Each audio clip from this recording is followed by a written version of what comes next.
It's like a falling leaf during October, but more lighter.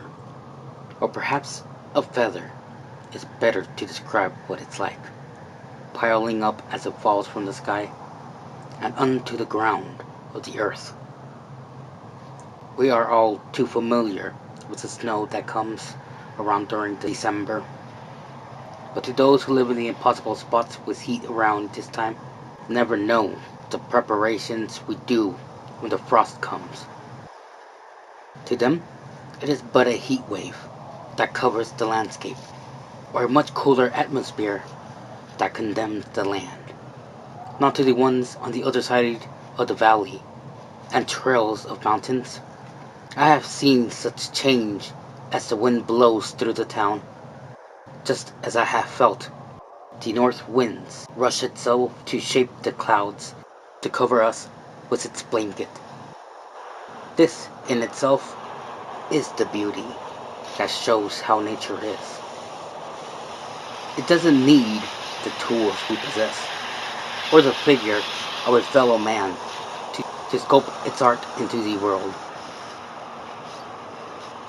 It can occur in a single night, and at the snap of a finger, strip it off of its pose. It truly is a wonderful sight to see, but what of the other ones, who uses the exact opposite? The answer is tricky, but in plain sight. As I walk through this path that has its different point of view when the frost claims it, I tell myself to think through the wonder as I remain in awe among its beauty and keep this memory of mine in the safe. The sight, oh how different it is.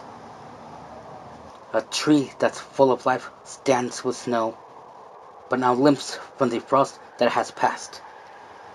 Not the frost from the heavens, but the opposite that comes from within the earth, the one that sleeps in the mountains,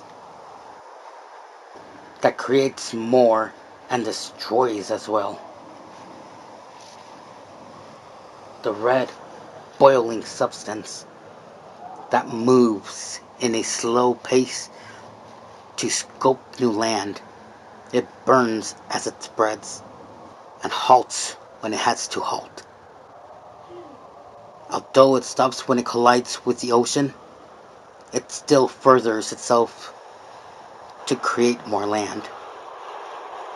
I know this is the opposite of frost, but the frozen ones I speak of doesn't come from the heavens. It only falls from it. It doesn't come from within the earth. It is only created in it.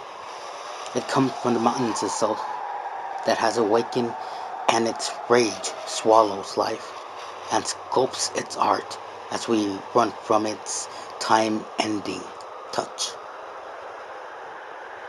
All that has touched its glorious movement leaves all its time into yesterday.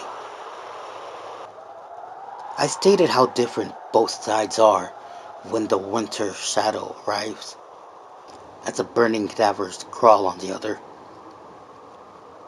It is winter now, yet there is no frost. It feels like summer during December.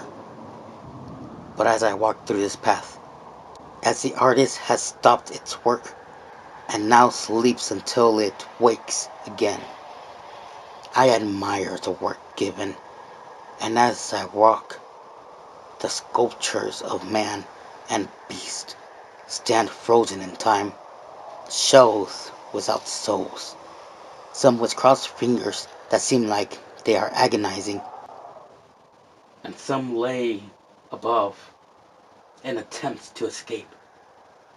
I wonder, how does it feel to become such art? I can tell myself this, as it is winter, with the gray sky and a dark colored snowfall. I see myself as I ask myself this. Was it that bad?